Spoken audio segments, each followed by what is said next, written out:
você. Ele odeia a sua casa, ele odeia a sua família e ele odeia a sua igreja também. O maior problema, sabe qual é? Não é que Satanás ele está se infiltrando na nossa igreja. O problema é que ele está se fundindo a ela, trazendo conceitos, obviamente, que ele não é nenhum indivíduo assim inocente, nem inexperiente. É óbvio que ele vai sempre aparentar piedade, espiritualidade. É lógico que ele vai estabelecer os seus conceitos dentro das igrejas, de maneira que as pessoas pensem que estão adorando a Deus, mas na verdade estão adorando a ele mesmo. Você quer ver?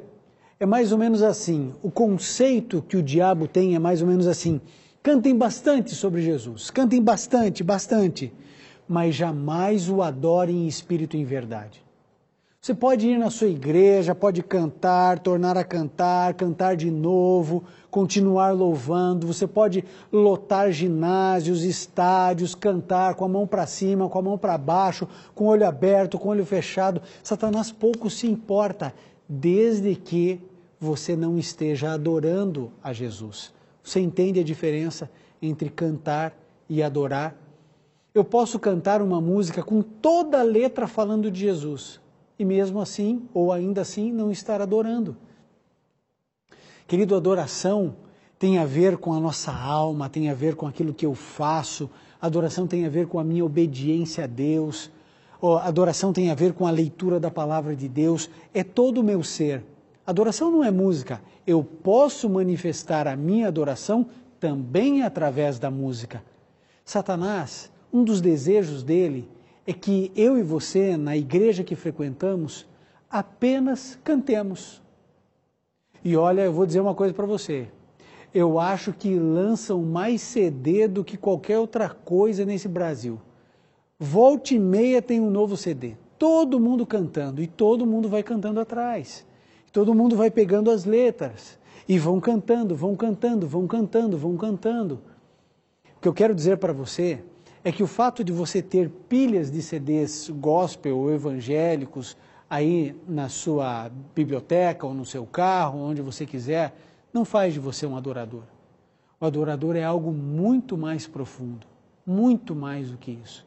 Satanás quer nos deixar na superficialidade de um cristianismo que não é real. Cristianismo, na sua essência, ele é profundo. Eu não posso viver na superficialidade da vida. Você quer ver o que Jesus Cristo disse em Mateus 15, 8 e 9? Mateus 15, 8 e 9, Jesus Cristo disse: esse povo honra-me com os seus lábios, mas o seu coração está longe de mim. Mas em vão me adoram, ensinando doutrinas que são preceitos de homens. Então o que a gente percebe? Jesus Cristo, aquele que não erra, a razão pela qual você existe, você só é um cristão por causa de Cristo Jesus. Ele diz assim: o povo me honra com os lábios, mas o coração está longe. Ou seja, não é porque eu falo, não é porque eu prego, não é porque eu canto, não é isso. É óbvio que se eu tenho um coração convertido, eu vou pregar, eu vou cantar.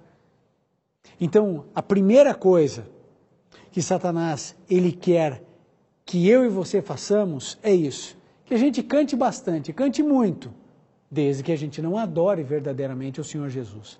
A segunda coisa é a seguinte: tenham templos grandes, podem ter os templos cheios, desde que a maioria não se converta ao Evangelho.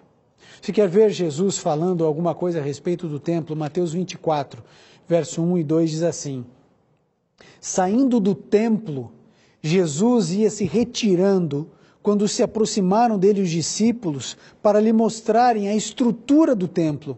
Ele, porém, lhes perguntou: não vedes tudo isso? Em verdade vos digo que não ficará aqui pedra sobre pedra que não seja derrubada. Você percebeu a postura de Jesus em relação ao templo? Uma coisa que eu quero deixar claro para você é o seguinte: quem é a igreja? A igreja sou eu e você. A igreja de Cristo não é a construção, não é a placa da igreja. O templo, o corpo, o nosso corpo é um templo, é o templo do Espírito Santo. Eu componho a igreja, não são os tijolos, não são os bancos, nem o ar-condicionado. E eu vejo gente elogiando as suas igrejas e tendo orgulho de suas igrejas e dos seus templos. Eu quero dizer uma coisa bem clara para você. O templo bíblico não era de Salomão, o templo não era de Davi, templo não é de bispo nenhum. O templo, na Bíblia, o templo é de Deus, não é de Salomão, não é de Salomão. Você acha que a glória do templo de Salomão estava na madeira, nas acácias, nos cedros do Líbano? Você acha que a glória do templo de Salomão estava no ouro? Onde você acha que estava a glória do templo? Aquele templo só tinha glória porque a glória era de Deus. E a Bíblia diz que Deus não divide a sua glória com ninguém. Por isso eu e você não podemos ficar focados enaltecendo templos. Nunca podemos fazer isso. O povo de Israel fez isso, os judeus fizeram isso. O templo, a ponto de Jesus ficar em segundo plano. O Messias foi esquecido. E o templo? Aí Jesus olha para eles e diz assim, vocês estão me mostrando o que? A estrutura do templo, a beleza do templo? Pois eu digo para vocês que não vai sobrar pedra sobre pedra. E não sobrou daquele templo e não vão sobrar pedras sobre pedras desses templos que as pessoas constroem, que as igrejas constroem, simplesmente para se enaltecer, para dizer que obra magnífica. O diabo quer exatamente isso. Podem ter templos que caibam 5.000 pessoas, 10.000 pessoas, pode lotar de gente, desde que as pessoas não se convertam ao Evangelho. A questão não é a suntuosidade do templo, a questão é a pureza do coração das pessoas que estão indo ali. Isso é que de fato importa. Leozinha, eu sei de uma coisa, Deus ama você e você quer muito trocar de igreja. Se você sente isso no seu coração é porque o Espírito de Deus colocou isso dentro de você. Agora, Ele não vai decidir por você, é uma decisão sua. Pode não ser fácil, mas é uma decisão sua. É você que tem que dizer, eu vou. Vão falar mal, não vão gostar, eu vou receber pressão. Leozinha, nunca foi fácil para ninguém. Se a gente quiser popularidade, vamos seguir Gandhi. Não vamos seguir Jesus, porque popularidade, aceitação não é com o cristianismo. Quem segue de fato Jesus recebe a oposição da família, de familiares, recebe a oposição de irmãos da outra denominação, de amigos, recebe mesmo. Lenita, a mesma coisa para você. Sabe, a gente precisa entender onde Deus quer que eu frequente, que igreja Deus quer que eu vá. E eu tenho que tomar essa decisão. Vou visitar uma igreja, vou lá, não vou aqui, não piso mais aqui. A gente precisa decidir. Essa é a vontade de Deus, que eu e você sejamos corajosos. Veja terceiro aspecto, veja bem, Lenita, o terceiro aspecto que eu acho que Satanás, o diabo, se alegra. Por exemplo, para ele, pouco importa se estão vendendo bilhões de Bíblias. Pode ter versões, e olha, eu acho tão interessante isso, porque é uma moda dentro do meio evangélico. A última moda da Bíblia foi a Bíblia A Mensagem, The Message. As pessoas comprando um livro, uma Bíblia cara, uma versão diferente, etc. E tal. Eu acho que a Bíblia até é boa. O que me incomoda não é a Bíblia, sabe o que me incomoda? É o fato de que é moda. Não é porque lançou uma versão nova que as pessoas agora estão lendo mais a Bíblia. As pessoas têm uma infinidade de Bíblia, mas não leem. Para o diabo pouco importa se tem bilhões de livros espalhados, de Bíblias espalhadas. Desde que as pessoas não leiam, está ótimo. Desde que elas não conheçam a palavra. Então, Manuel, é assim, Deus sabe da sua necessidade. Ele sabe do que você precisa, Ele conhece sua necessidade financeira, Ele sabe que você precisa de um emprego. Agora, qual é a orientação bíblica? Em primeiro lugar, o reino de Deus e a sua justiça, e as outras coisas serão acrescentadas. A gente tem que colocar isso como prioridade. E eu sei que você está fazendo isso. E na hora certa, Deus vai te dar um emprego. O emprego que Ele quer. Talvez não seja o que você deseja, mas Deus está controlando tudo e a todos. Amigo, quando a palavra de Deus for lida, estudada, quando de fato examinarmos as nossas Bíblias em casa, eu e você seremos conduzidos pela verdade, na verdade. Querido, não é exatamente isso que a palavra de Deus diz? Conhecereis a verdade e a verdade vos libertará. Essa é a mensagem bíblica. Conhecereis a verdade e a verdade vos libertará. Vai libertar você do quê? Do engano? Ou você acha que não existe ninguém que se engane nessa vida? Querido, eu conheci uma senhora muito querida no final de semana passado. O nome dele é Mari, ela deve estar assistindo porque ela sempre acompanha. Sabe, a irmã Natália, que é sua vizinha, são muito amigas, tão queridas, o seu Armando, gente boníssima. Sabe o que a Mari me disse? Ela disse assim, pastor, eu fui enganada em uma igreja por 23 anos. 23 anos eu fui enganada. Agora, sabe qual é o nosso problema?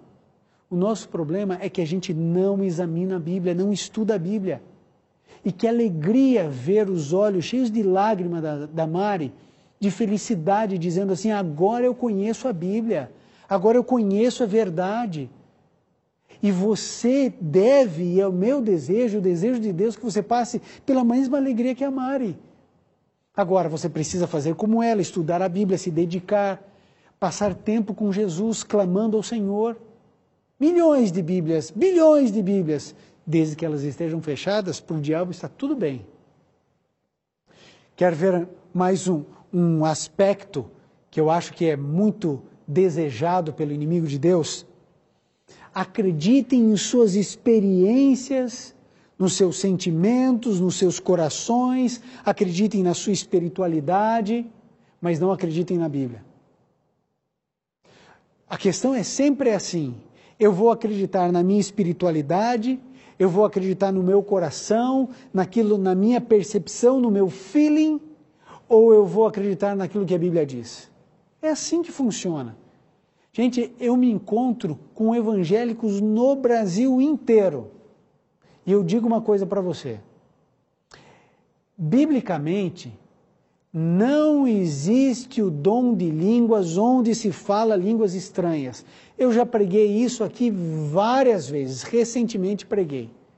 Biblicamente, não existe um evangélico que consiga provar que essa manifestação é bíblica, e eu mostro isso na Bíblia, certo? Mas a experiência do indivíduo com essa manifestação é tão intensa e tão forte que ele fica com a experiência dele e não fica com a Bíblia. Amado, você sabe que o meu objetivo aqui não é magoar ninguém, não é entristecer ninguém, mas é meu dever diante do meu Deus apresentar o que a Bíblia diz.